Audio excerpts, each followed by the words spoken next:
आशीष के पास चलते हैं।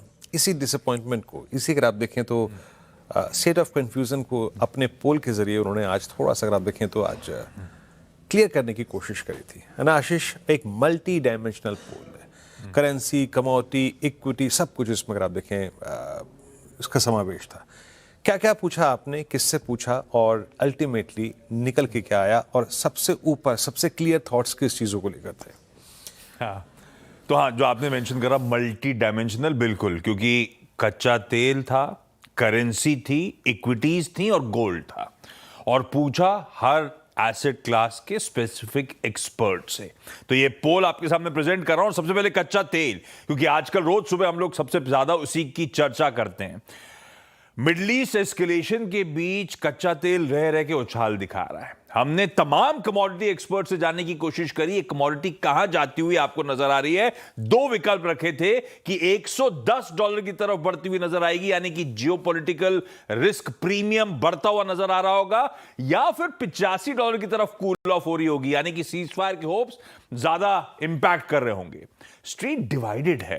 43% कह रहे हैं $110 प्रति बैरल आपको पहले छूता हुआ नजर आएगा कच्चा तेल, तो 57% कह रहे हैं $85 की तरफ शायद ये इंच अप करता हुआ नजर आए। वर्डिक्ट क्लियर नहीं है, और शायद स्पेस के एक्सपर्ट्स भी डेवलपमेंट्स को लेकर अनसर्टेन है, बट ऑब्वियस है। दूसरा सवाल, कई बार विदेशी ब्रोकरेजेस की तरफ से अपडेट्स आते हैं कि जिस तरह की स्थिति बैठ रही है, कच्चे तेल में एक बहुत तगड़ा उबाल देखने को मिलेगा। हमने भी पूछ डाला, क्या आप एक्सपेक्ट कर रहे हैं कच्चा तेल $150 छूता हुआ नजर आएगा? और दो विकल्प थे, यस, क्योंकि एक स्ट्रक्चरल शॉक आया तो एक मैसिव स्पाइक आती हुई नजर आएगी, और नो रखा था, नहीं, क्योंकि अगर ग्लोबल डिमांड क्योंकि कमजोर है ऑलरेडी, और ऊपर से अगर कोऑर्डिनेटेड स्ट्रैटेजिक रिजर्व्स रिलीज कर गए तो कच्चा तेल वहां तक नहीं जा पाएगा। इसमें क्लैरिटी है। 64% कह रहे हैं नहीं साहब, 2/3 कह रहे हैं $150 के स्तर कच्चा तेल ब्रीच करता हुआ आपको नजर नहीं आएगा। बिल्कुल क्लैरिटी के साथ पोल रिस्पोंडेंट्स ने रिप्लाई करा। तीसरा मैं गया करेंसी की तरफ, क्योंकि रुपए के लिए बहुत इंपॉर्टेंट स्टेप्स, वो मेगा पॉलिसी स्टेप्स उठाए थे भारत सरकार ने और साथ साथ आरबीआई ने। तो उसके बाद 3 विकल्प रखे थे USD INR ट्रेजेक्टरी के।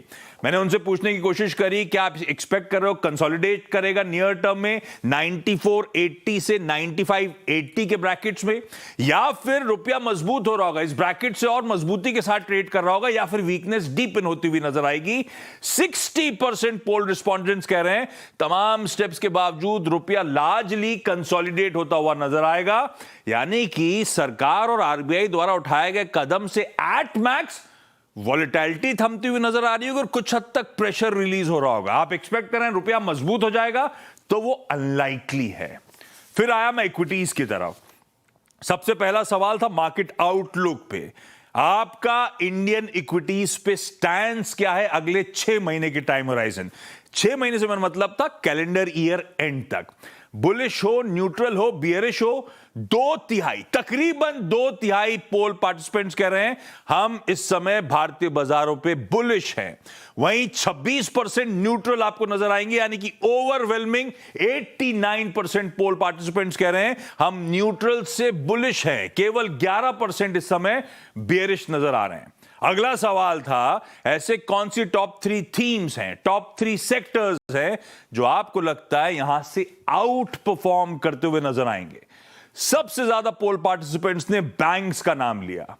उसके बाद तवज्जो था सबसे ज्यादा health care as a space, और हेल्थ केयर में मैं hospitals, pharmaceuticals, even diagnostics lab सबको रख रहा हूं। और साथ में तीसरा था, दोनों विकल्प पे equal number of poll participants reply करा, तो दोनों रख दिए मैंने, पावर और डिफेंस एज अ स्पेस उनको लगता है आउट परफॉर्म कर रही होगी। अगला सवाल था कौन से स्टॉक्स पे दाव। अब यूनिवर्स क्योंकि स्टॉक्स का बहुत बड़ा है, मुझे अपने आप को रिस्ट्रिक्ट करना पड़ता है क्योंकि पोल के रिप्लाईज चाहिए मुझे। निफ्टी 50 के 50 स्टॉक्स में से कौन से 3 वो स्टॉक्स हैं जिसको लेकर एक्सपर्ट्स बुलिश हैं, जहां पे रिस्क रिवॉर्ड के समीकरण ऐसे बैठ रहे हैं कि आप एक्यूमुलेट करना चाहोगे? सबसे पहले पायदान पर रिलायंस इंडस्ट्रीज था। Equal number of poll participants ने आईसीआईसीआई बैंक और भारतीय एयरटेल का नाम रखा, इसलिए दूसरे पायदान पर रखा। और तीसरा स्टेट बैंक ऑफ इंडिया को भी लेकर एक्सपर्ट्स इस समय बुलिश साउंड करते हुए। और एक लास्ट सवाल था सोने को लेकर, गोल्ड। $5500 प्लस से कूल ऑफ होके इस समय $8200 के आसपास गोल्ड ट्रेड कर रहा है। 25% तकरीबन गिर चुका है। ऐसे में मैंने कमोडिटी एक्सपर्ट से जानने की कोशिश करी थी, क्या सोने में इस गिरावट में आप लोग लंबी अवधि के लिहाज से एक्यूमुलेट कर रहे हो या नहीं। 55% ने कहा हां, हम इस गिरावट में सोना एक्यूमुलेट कर रहे हैं, पर 45% नहीं कह रहे हैं। तो स्ट्रीट सोने को एक्यूमुलेट करना है नहीं करना है, उसको लेकर पूरी तरह से डिवाइडेड आपको नजर आएगी। ओके, शुक्रिया आशीष जी जानकारी के लिए। तो ये मेगा पोल सीएनबीसी आवाज का आपने देखा, सभी के जहन में यही सवाल है कि क्रूड कहां तक जाएगा, रुपए कहां तक जाएगा, गोल्ड और सिल्वर में क्या चाल रहेगी, साथ ही ऐसे में मार्केट में कौन से स्टॉक्स में बेहतर रिस्क रिवॉर्ड है। तो ये पोल आपने मेगा पोल सीएनबीसी आवाज का देखा और अच्छी तरीके से हमने आपके सामने रखा भी। चलिए मार्केट